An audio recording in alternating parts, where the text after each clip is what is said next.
Today is such a special day for so many reasons. The worship's been great. You guys sound amazing. I know that God is honored by our worship.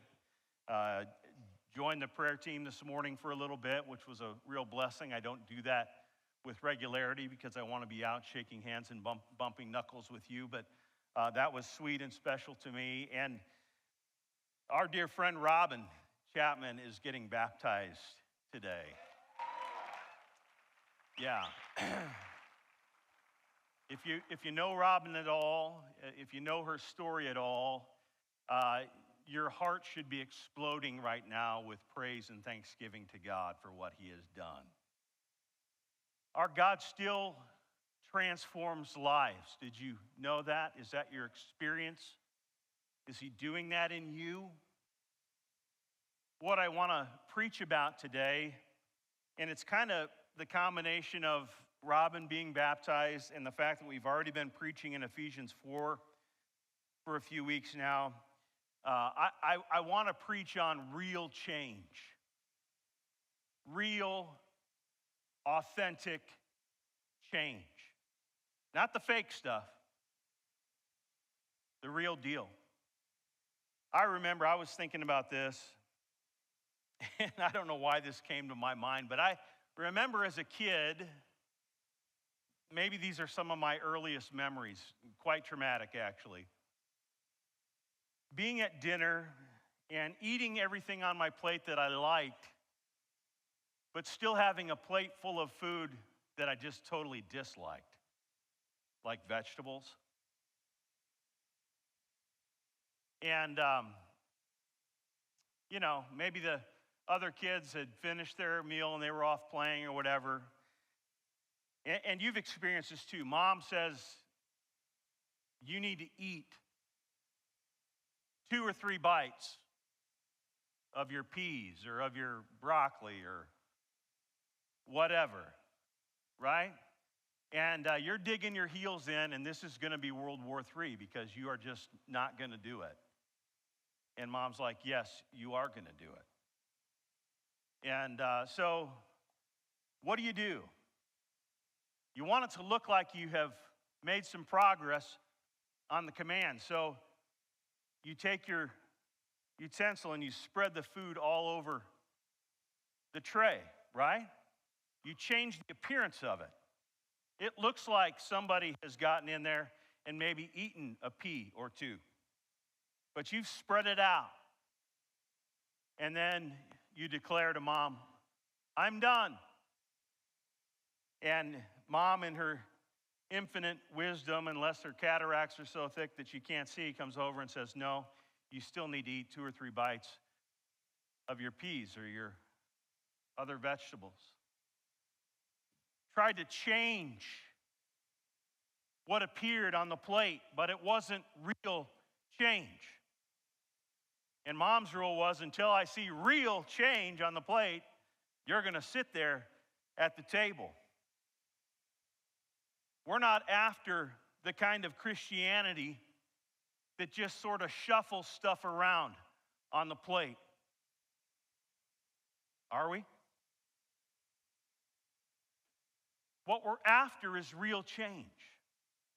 And when we think about our theme words for the year 2025, engage and encourage, like we talked about last week, it begins inwardly. It begins personally. We have to change. And here's what the Apostle Paul says in Ephesians chapter 4, beginning in verse 17. This is maybe a familiar text to you. He says this, now this I say and testify in the Lord, that you must no longer walk as the Gentiles do. No longer walk as the Gentiles do, in the futility of their minds. Look how he describes them. They're darkened in their understanding. They are alienated from the life of God because of the ignorance that is in them due to their hardness of heart. Not a glowingly positive description. They've become callous, verse 19, and have given themselves up to sensuality, greedy to practice every kind of impurity. This is the Gentiles that he's describing. This is the people they once were. This is what once characterized the way that they existed, the way that they went about their daily living. But then he says this in verse 20, and I love this. This is transformation right here. He says, but that is not the way that you learned Christ, assuming that you have heard about him and were taught in him as the truth is in Jesus, to put off your old self, which belongs to your former manner of life and is corrupt through the deceitful desires, and to be renewed in the spirit of your minds, and to put on the new self, created after the likeness of God in true righteousness and holiness. Do you see the change that he's talking about? Once your life was defined by self, and you were futile in your thinking, and you were corrupt in your behavior, and you can put that off because of what Jesus did, and you can put on the righteousness that is yours in Christ. That's the change. That's the change that we're after. Verse 25, therefore, having put away falsehood, let each one of you speak the truth with his neighbor, for we are members one of another. Be angry and do not sin. Do not let the sun go down on your anger, and give no opportunity to the devil. Let the thief no longer steal, but rather let him labor, doing honest work with his own hands, so that he may have something to share with anyone that has need. Let no corrupting talk come out of your mouths, but only such as is good for the building up, as fits the occasion, that it may give grace to those who hear.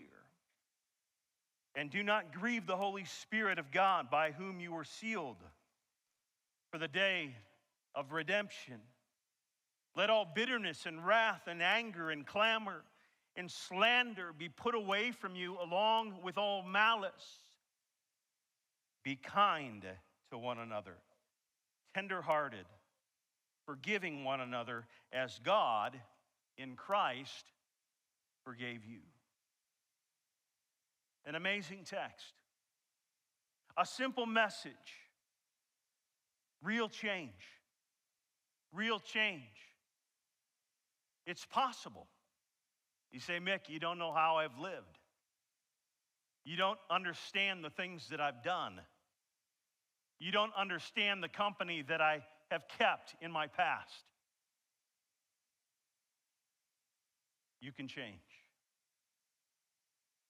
You can be changed. So there's a pattern, though, that we have to leave behind, and that's what Paul deals with in the first part of this text, and we'll just kind of review it. He says, don't walk like the Gentiles. No longer, he says. I think that's interesting. What does that indicate?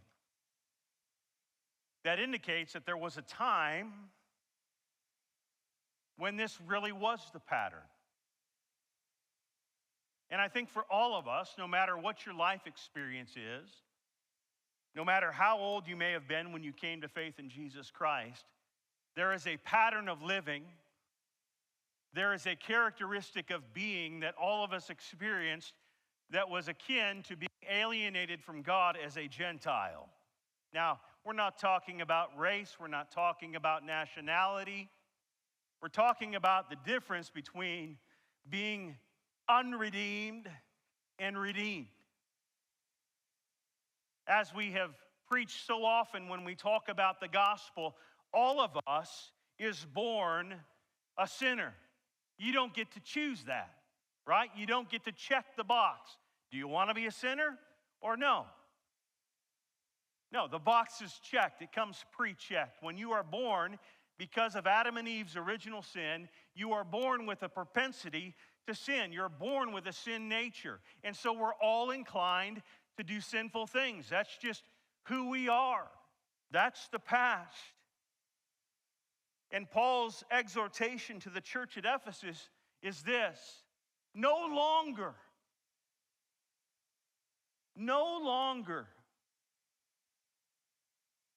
walk like you used to as a Gentile. No longer. And then he goes on to describe the characteristics. They're futile in their mind. What does that mean? The futility of their minds. It means that their minds are depraved. It means that their minds are empty. Their minds are full of useless things. He said they're darkened in their understanding. They're devoid of understanding. They are hopelessly confused. They're deranged. Right? Are we seeing any of this? Oh my goodness. The world has lost its ever-loving mind. Are you kidding me right now? Look around and you see exactly what it is that the Apostle Paul is talking about. People who are futile in their thinking. People are completely devoid of understanding and hopelessly confused about everything. How many genders are there? Well, let's do the long math. No. There's no common core. There's nothing. There's two genders. You need a flashcard? I don't think so. But look at the world we live in.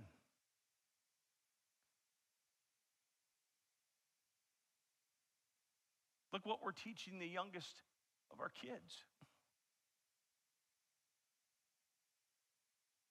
That's exactly what the Apostle Paul is referring to. Not only are they futile in their minds and their thinking, they're devoid of understanding, but also they are alienated from God and from the life of God. What does this mean? To be alienated. Well, I think there's two factors that Paul lists. We can look at those things, right? Why are we alienated? What alienates us from God and the life that God intends for us? First, he mentions ignorance. Now, there are people in this world, it's hard for us to imagine in our Western culture, but there are people all over this world who have never heard about Jesus. Did you know that? They've never heard. They're ignorant in terms of having heard. Now, here's the scary thing. Paul addresses this to the church of Rome. They're without excuse because all of the attributes of God can be clearly seen in the things that he's made.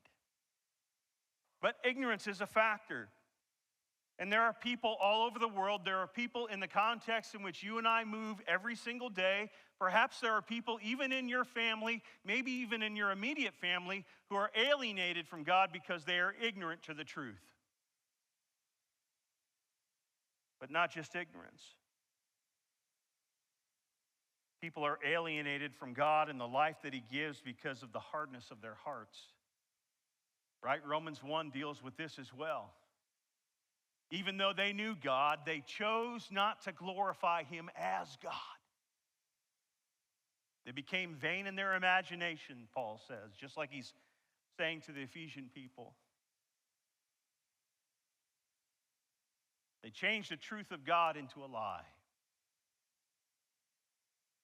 And instead of worshiping the Creator, they've chosen to worship that which has been created. Their foolish hearts are darkened and hardened. You may know people, I'm sure that you do. You've tried to share the love of Christ with them. You've tried to articulate it to them. You've tried to demonstrate it in the way that you live in front of them. And instead of softening and coming to Jesus, it seems like their heart gets harder and harder, and they push back against God more and more. They're alienated. They're separate. They're not a part of God's family, not a part of living the life that God intends for them to live. Futile thinking, devoid of understanding, alienated from God. Here's what else he says. He says they're callous. They're calloused. They're desensitized to sin. Again, you don't have to look far to see the desensitization to sin in our culture, in our world, in our church. Let's be honest about it. We don't call sin what it is anymore. We're quick to turn a blind eye when things are being done that ought not to be done. We justify it. Or maybe we think we can manage it in some way. But we become calloused and hard-hearted, desensitized to sin. And Paul's saying, hey, when you walked like a Gentile, you were calloused and desensitized to sin, and you were slaves to what was sensual. In other words, if it feels good, just go ahead and do it, right? If it will bring you some sort of temporary pleasure to your flesh, go ahead and indulge. Is this not the world we live in? This culture is so sexualized. This culture pursues so much that at the end of the day will burn up and go away, and they'll have nothing to show for it. But for a fleeting moment, it tickles the senses or brings a little bit of temporary pleasure. And so we indulge. Maybe at first we do so with a little bit of a tinge or a guilt in our conscience, but pretty soon as we practice these things, our conscience goes dead and our hearts become hard and calloused. That's the way of the Gentiles that Paul is talking about. They're slaves to what is sensual, and they have insatiable appetites for all things that are impure. Again, if you haven't seen that or experienced that, you need to get your head out of the sand as a Christian. This is the pattern that once was. Come on up. You want to help a little bit? I love our kids. I love that we've got kids in the service. That's the old way. That's the old self. And maybe you're there today. Maybe that's the characteristic of the life that you're living. It's about you. It's not about others. It's about you. It's not about God.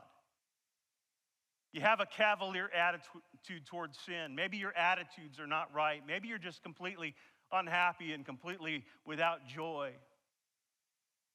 Maybe your thinking is off. You wouldn't know it, but the person next to you will tell you.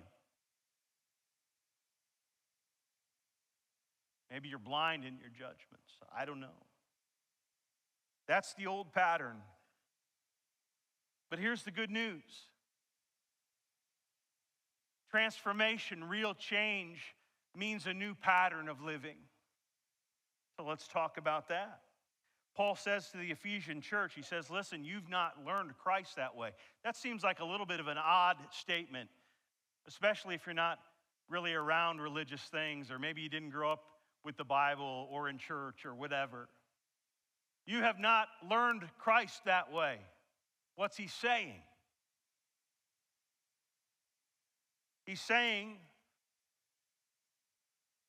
that because you know Christ,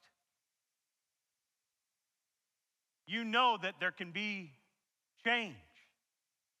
You know it can be different. You know that this is not the way that Christ has designed you to live. You know that this is not the way to live and honor Christ. You know that. He's saying, listen, Christian, at the church in Ephesus, you know better than to live like your old self when the new self is waiting for you. Real change can take place, and Christ is the example. And when he talks about learning Christ, that's really the essence of discipleship. We've talked about this a lot at the pasture. It's not mere acquisition of facts or historical things about Jesus. Man, there's a lot of people on this planet that know a lot more about Jesus factually and historically And maybe they know even a lot more about the Bible and what it has to say grammatically and factually and historically than so many of us, including me. It's not about facts. It's about relationship with Jesus. And there are people that have their heads full of facts that will spend eternity in hell because they never had a heart that said yes to Jesus in relationship. So when Paul talks about learning Christ, he's not talking about facts. He's talking about knowing him relationally.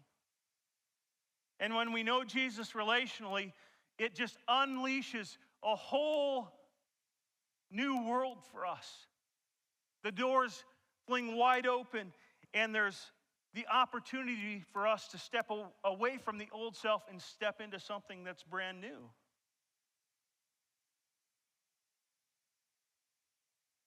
Real change. It starts inwardly. It starts with a renewed mind. It starts with a changed heart. Both of which are characterized by a decision. Now, don't be confused. It's not a decision to do more good things. It's not a decision to be more religious. It's not a decision to have higher morals or to do more for your fellow man and to walk little old ladies across the street or whatever. It's not a decision for any of that. It's not even a decision to stop doing things. Sometimes we will decide to abandon our vices because the natural consequences of continued practice of those vices is starting to manifest in our life. For example, maybe you quit smoking because the more you research, the more you realize that smoking gives you a much higher risk of lung cancer. Maybe that's it, I don't know. Or maybe you quit drinking because of the damage that it's doing to your liver and because of the way it's wreaking havoc on your marriage and your other relationships that you count important. It's costing you things on the job. It's costing you relationship. It's costing you your life. And so the natural consequence is motivation enough to decide to stop. Maybe you quit looking at pornography because it feels like you're getting closer and closer every time you look at it to being caught. And the consequence of being caught looking at that would be devastating. Maybe you quit gambling because you can't pay your electric bill or your house is being foreclosed upon. Maybe you quit hanging around with certain crowds because the toxicity of those relationships is showing up in other parts of your life. There's a lot that motivates us to make these behavioral surface types of changes and the decision to stop doing things or to start doing things. But let me just tell you this morning, that's not the most important decision that you have to make. The decision is less about what you do than it is about who you are and who you are becoming. You can boil the complete content of this decision into one word: surrender. Surrender. We have to decide to yield to Christ. We have to decide to surrender ourselves to Jesus. You say, well, I'm not surrendering to anybody. Well, let me just gently correct you in that you are already surrendered to something.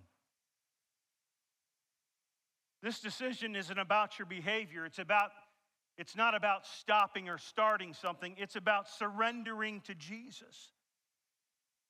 Some of you in here this morning struggle in life because you have not decided to surrender. Decide today to surrender. Just decide that you're going to surrender to Jesus. Just decide. You say, well, do I need to decide about all the vices in my life? No, you need to decide to surrender to Jesus and let Him take care of all the other things in your life. Let Him empower you. Let Him fill you with His Spirit. Let Him give you the victory and the freedom over the things that are dogging you in life. You have to decide to surrender to Jesus.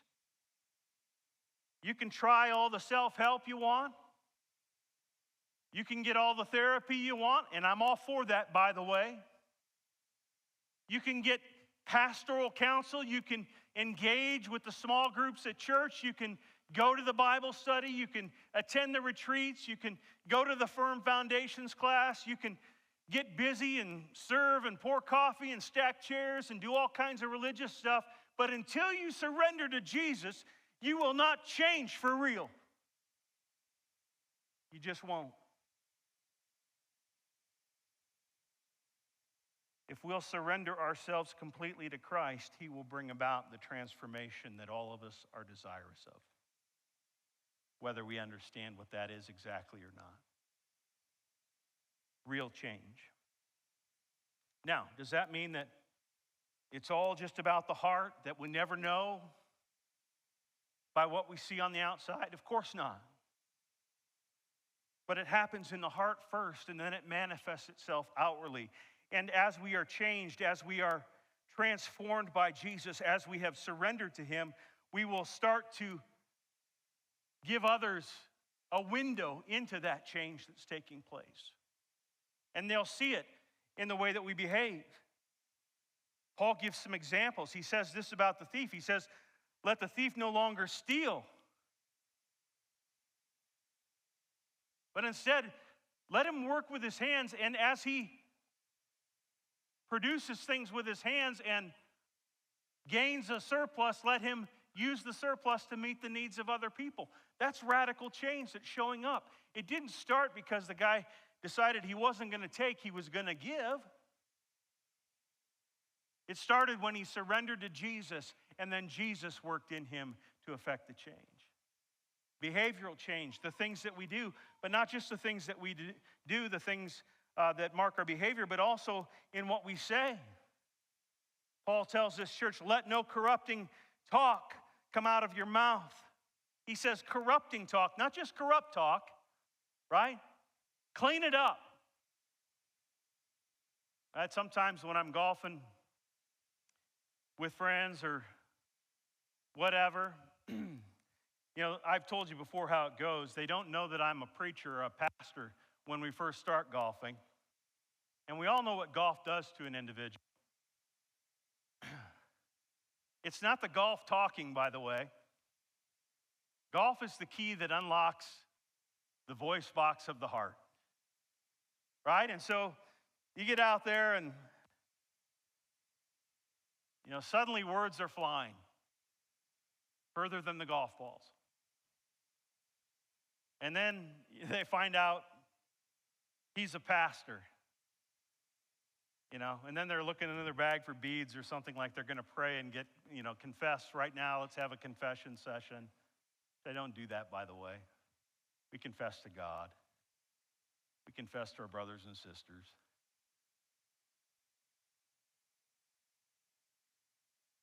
There's some corrupt talk in places that we work, in places that we play. Maybe there's a lot of corrupt talk in your house. You should clean that up. But beyond that, I think it's interesting the words that Paul uses. He doesn't say, hey, let no corrupt talk come out. He says, let no corrupting talk proceed out of your mouth. You know what that tells me? The things I say make an impact on other people. And maybe it's not just swear words or slang or curse words or whatever nomenclature you want to apply to that. Maybe it's attitudes that I convey in the way that I'm speaking. Or maybe I'm continually putting others down, and that's discouraging, not encouraging. Maybe I'm a gossip. Maybe I'm a busybody, and I just cannot wait to pass along a juicy tidbit about someone, whether I know it to be true or not. And even if I know it to be true, it's not my responsibility to make sure that the others know about it, right? Let's get together and pray for so-and-so. Come on, really? You're a gossip. That's corrupting talk. And you have all kinds of influence. Mom and dad, you have influence in your home with your kids. Employers, you've got influence on the job. And believe me, they're watching. I don't know what your context is or what circles you run in, but it's clear that when we are truly changed, I mean for real change, that the corrupting talk needs to cease. That's the way it shows up. It's interesting to me, the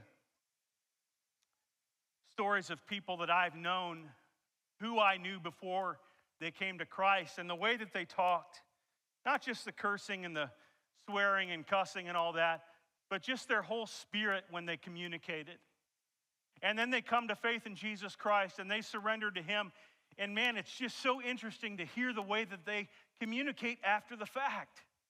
It's radical transformation. And it's not because they decided that they're going to make a change to the way that they talk. They decided that they're going to surrender to Jesus and let Him convict and let Him affect the change. But it shows up in how we behave and what we say. And then thirdly this, and finally this. It shows up in how we relate to one another. At the end of this chapter, Paul says these simple words. Okay? I mean, we could preach every Sunday from this verse and still probably not get it down. He says, be kind to one another. Why is that so hard? Why is that so hard for us? Are you kind to people? Now, I get it. Sometimes people just annoy the snot out of you, right? I've got some of those in my life. No, it's not you.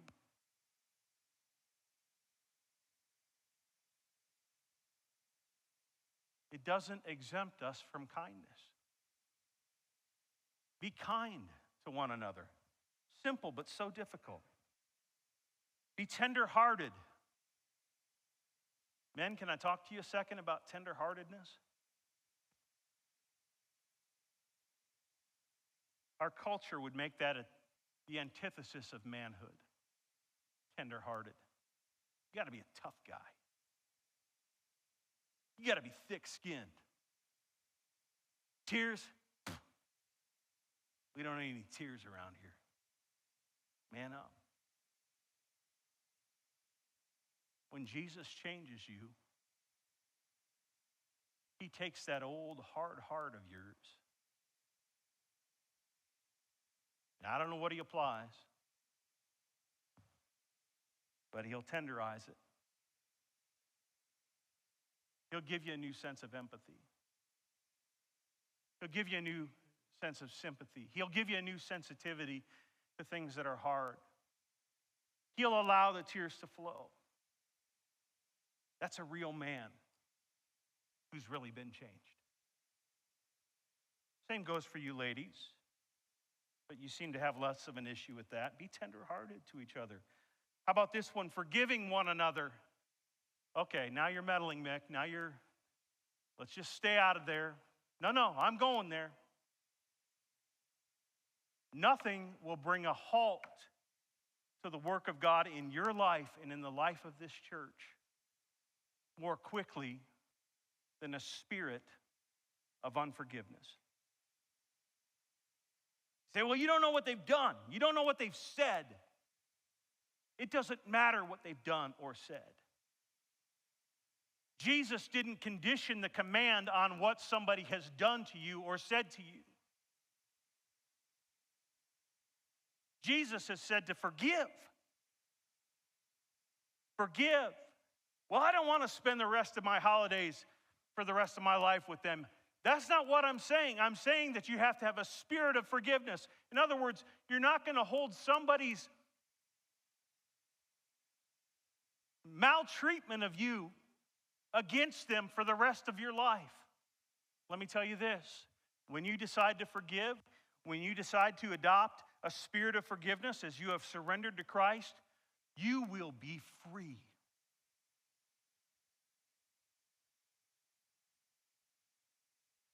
Be kind, be tenderhearted, forgiving one another. And if you're struggling with the forgiveness thing, don't forget how forgiven you are. There's not a thing in your life on this planet that you can have done or could do from here on out that would be enough for God to say, you know what? I'll pardon you because of that on your merits. By grace we're saved. It's because of his mercies that we are not consumed. He has forgiven us, but we can't forgive our neighbor. We can't forgive our family member. It's a sign of real change. Transformation is amazing.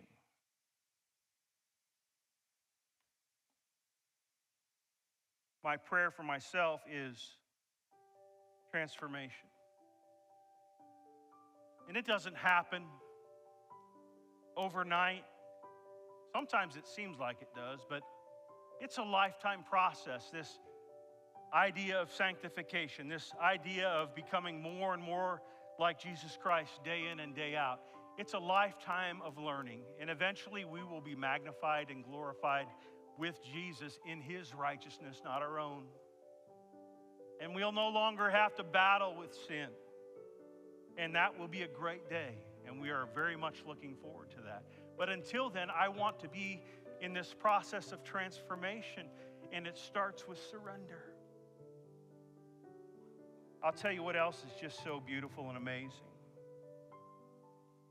Such a gift, such a manifestation of God's grace is when he gives us a seat on the front row of someone's life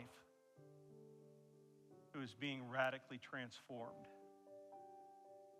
There is nothing better to observe and experience than that.